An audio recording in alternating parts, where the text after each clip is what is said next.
Et si demain vous aviez votre propre pod de guérison à la maison, une sorte de capsule qui pourra diagnostiquer tous les maux dont vous pourriez souffrir et qui pourra instantanément vous soigner? Imaginez donc vivre dans un monde où la médecine et l'intelligence artificielle se seraient combinées et où vous seriez toujours en bonne santé. C'est peut-être ce qui va se passer dans un futur proche grâce aux innovations en matière d'IA médicale. Mais il y a tout un tas d'autres technologies émergentes qui vont certainement changer notre vie à jamais. Alors, installez-vous bien confortablement car c'est ce que vous allez pouvoir découvrir tout de suite. Dites adieu à l'ère du numérique car aujourd'hui nous entrons de plein fouet dans l'ère de la biométrie et de la reconnaissance faciale. C'est fini, vous n'avez plus aucun droit à l'anonymat aujourd'hui car il y a des millions de caméras disséminées un peu partout dans le monde et qui scrutent minutieusement la moindre pore de votre visage. Nous sommes bien loin en effet de cette époque bénie où les empreintes digitales constituaient encore la seule information biométrique valable sur un être humain. Car aujourd'hui, la reconnaissance faciale a fait de sacrés progrès en la matière, et l'on peut aisément reconnaître un individu en fonction de ses caractéristiques faciales, telles que l'écartement des yeux, les arêtes du nez, les commissures des lèvres, ainsi que la disposition de son menton ou de ses oreilles. Encore pire, grâce à l'intelligence artificielle, on peut même carrément identifier des visages en mouvement ou vus de profil, et ce même s'ils sont au beau milieu d'une foule très dense. Ainsi, même si vous êtes dans un concert de rap ou dans un stade bondé de monde, une seule caméra serait suffisante à identifier formellement votre visage parmi les milliers d'autres. Et on pourra ainsi facilement traquer tous vos déplacements et le moindre de vos faits et gestes. Pas très démocratique tout ça et encore moins éthique, car la surveillance doit tout de même avoir des limites. Sinon, et vu la vitesse à laquelle évolue la biométrie, nous pourrions dire adieu à notre liberté de mouvement dans 10 à 20 ans grand maximum. Vous vous demandez peut-être où on en est de la conquête spatiale en 2023 et si on va enfin pouvoir coloniser la planète Mars comme l'a énoncé Elon Musk. Hélas, et au risque de vous décevoir, vous n'êtes pas prêt de faire du tourisme sur la planète rouge, loin s'en faut. En fait, même les missions lunaires sont de plus en plus rares, si ce n'est pratiquement inexistantes. La raison est que les agences spatiales en ont finalement eu marre de claquer des milliards de dollars simplement pour aller observer de près un caillou mort dans l'espace. Et oui, faire quitter une fusée de l'attraction terrestre coûte bonbon et ce n'est certainement pas la NASA qui vous dira le contraire. Mais alors, l'exploration spatiale serait-elle vouée à un devenir de l'histoire ancienne? Pas tout à fait à vrai dire, car il existe un programme complètement révolutionnaire de mise sous orbite qui changera radicalement notre manière d'appréhender les lancements de fusées. Le Spin Launch est en effet un nouveau système de lancement qui n'exige aucune combustion de carburant, mais une simple alimentation électrique. Le procédé utilise un grand bras rotatif qui tourne à très haute vitesse dans une grande chambre à vide, accélérant sans cesse à chaque rotation, jusqu'à éjecter une charge utile à travers un tube dirigé vers l'espace.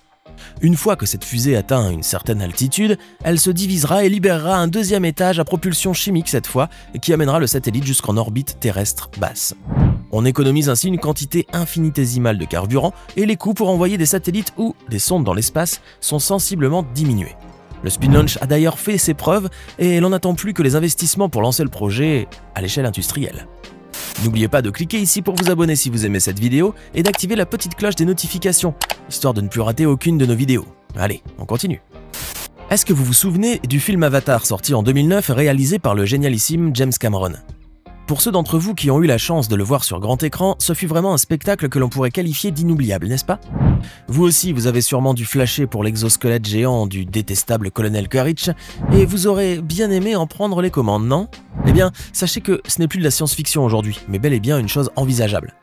Vous pensez peut-être que l'on essaye de vous embobiner, mais ce n'est vraiment pas le cas, et vous allez vite le découvrir. Voici le Méthode 2, un authentique exosquelette mécanique développé par la société sud-coréenne Hankook Meret Technology Robotics. Cette combinaison robot mesure 4 mètres de haut, pour un poids de 1,5 tonnes et peut même se déplacer à 1,6 km/h. Et tout comme l'exosquelette d'Avatar, le Méthode 2 peut être piloté par un être humain, dont les mouvements seront reproduits à l'identique par les bras de 130 kg chacun. Grâce à ses 46 moteurs, ce robot est extrêmement maniable et pourra donc facilement trouver des applications sur le terrain, surtout pour les militaires qui le voient déjà comme l'armure ultime du combattant. Mais à 8 millions de dollars la pièce, il faudra que cette armée soit sacrément riche pour se permettre de se constituer une petite armada digne de ce nom.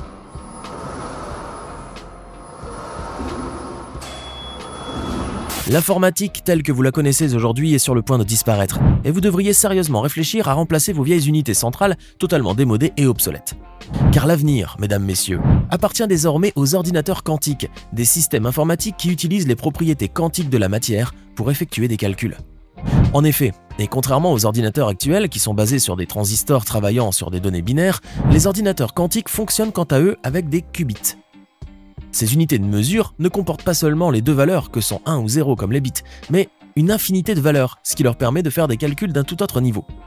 On estime ainsi qu'un ordinateur quantique de seulement 300 qubits serait en mesure de résoudre des équations mathématiques extrêmement compliquées, beaucoup plus vite qu'un ordinateur classique qui serait aussi grand que l'univers observable lui-même. Un tel ordinateur serait donc une révolution majeure de l'humanité, pouvant même faire avancer notre civilisation vers une civilisation de niveau 2 ou 3 en l'espace d'une ou deux générations seulement. Mais, puisqu'il y a bien un mais, il faudrait déjà s'affranchir des contraintes techniques qui sont pour le moment encore quasiment insolubles. Pour bien fonctionner, en effet, un ordinateur quantique devrait être totalement isolé du monde extérieur pendant la phase de calcul, puisque les qubits sont facilement perturbés par des forces extérieures, telles que le rayonnement solaire par exemple. Il faudrait donc pouvoir concevoir des blindages extrêmement denses et larges, ce qui n'est pas encore à la portée des industriels, du moins pour l'instant.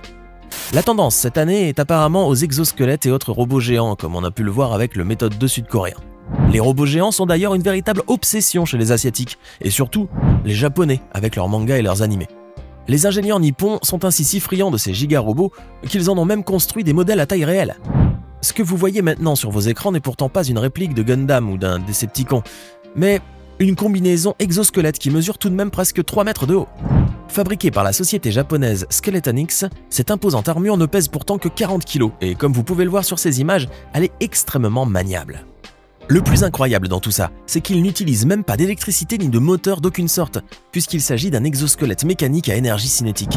Sa propulsion dépend donc essentiellement des mouvements de son pilote, et cela grâce à un mécanisme révolutionnaire que la société japonaise a récemment breveté. Cette fabuleuse armure peut ainsi se mouvoir avec une grande aisance, tout en vous donnant une force surhumaine. Il ne vous reste donc plus qu'à enfiler votre exosquelette pour aller régler vos comptes avec cet intimidateur qui vous a pourri toutes vos années de lycée. De nos jours, la plupart des objets de notre quotidien sont connectés, aussi bien votre lave-linge que votre réveil ou votre grille-pain. Et cette tendance ne va certainement pas changer de sitôt puisque nous sommes quasiment en plein dans l'ère du tout numérique. Imaginez un monde où vous porteriez un de ces anneaux de pouvoir à votre doigt, avec lequel vous pourriez faire des achats et payer vos factures par un simple contact. Vous porteriez une ceinture et des baskets intelligents, qui s'ajusteront automatiquement à votre taille et qui transmettront des données essentielles sur votre état de santé général. Vos lunettes même seront améliorées et vous donneront une vue perçante, ainsi qu'un accès à une sorte de réalité virtuelle augmentée et assistée par l'IA. En fait, et cela va probablement grandement vous étonner, mais l'homme de demain sera lui-même connecté, et ce par des micro-puces qu'il se sera fait injecter sous la peau. D'ailleurs, les puces électroniques sous-cutanées et autres implants électroniques ont déjà été testés sur des êtres humains et beaucoup de gens se les ont déjà injectés. L'avenir très proche risque donc d'être une totale dystopie orwellienne, où les individus et l'intelligence artificielle ne feront peut-être plus qu'un. Et en parlant d'IA justement, saviez-vous que nous sommes plus près du scénario de Matrix que nous le pensions ? L'intelligence artificielle est en effet sur le point de dominer le monde puisque les robots ont évolué au point de pouvoir se reproduire tout seuls. Enfin, ce ne sont pas vraiment des robots au sens strict du terme, mais plutôt des cellules souches appelées xénobots, et qui ont été formées à partir des cellules souches de la grenouille africaine à griffes, la Xenopus laevis. Ces xénobots qui mesurent moins d'1 millimètre sont capables de se déplacer, de travailler ensemble en groupe et de s'auto-guérir, ce qui en fait de parfaits nanorobots. Mais ce qui est vraiment le plus surprenant, c'est que ces minuscules organismes sont capables de se reproduire en utilisant ce que l'on appelle la réplication cinétique. Assistés par l'IA, ces organismes biologiques peuvent ainsi s'auto-répliquer et pourront donc servir en médecine ou dans les recherches scientifiques en général. Que tout le monde se rassure donc, l'avenir d'une IA maléfique du genre Skynet et Terminator qui viendrait sonner le glas de l'humanité est encore bien loin, à moins bien sûr que les voyages dans le temps ne deviennent une réalité. Mais là, c'est une toute autre histoire. Mais comme tout le monde le sait, l'IA prend de plus en plus de place dans nos vies, et si cela a ses avantages, il y a bien évidemment un revers de la médaille qui est beaucoup moins reluisant. Un des principaux dangers de l'IA est le deepfake, ou l'hypertrucage en bon français. Cette technique sert de synthèse multimédia qui repose presque essentiellement sur l'intelligence artificielle, sert à créer des infox et des canulars malveillants. Cette technologie permet en effet de superposer un visage sur une vidéo, ou de créer de toutes pièces un enregistrement sonore avec la voix de quelqu'un d'autre. On peut ainsi entendre le discours truqué d'un président alors que celui-ci ne l'a même jamais prononcé. President Trump is a total and complete dipshit. Tout comme on peut retrouver une personnalité quelconque dans des vidéos compromettantes, mais qui sont bien entendu totalement fausses. Ainsi, beaucoup de vidéos qui circulent sur internet sont du deepfake à tous les étages, bien qu'il soit quasiment impossible de les discerner avec précision. Morale de l'histoire, si demain vous tombez sur une vidéo pas très nette sur YouTube ou ailleurs, dites-vous que cela a de fortes chances qu'elle ait été créée par l'IA. Détendez-vous et appréciez la victoire. Et comme toujours sur votre chaîne YouTube préférée, nous vous avons réservé le meilleur pour la fin avec cette séquence qui vous emmène tout droit dans le futur de la médecine. car ce sont bel et bien les sciences médicales qui vont le plus profiter de l'intelligence artificielle et de ses immenses progrès.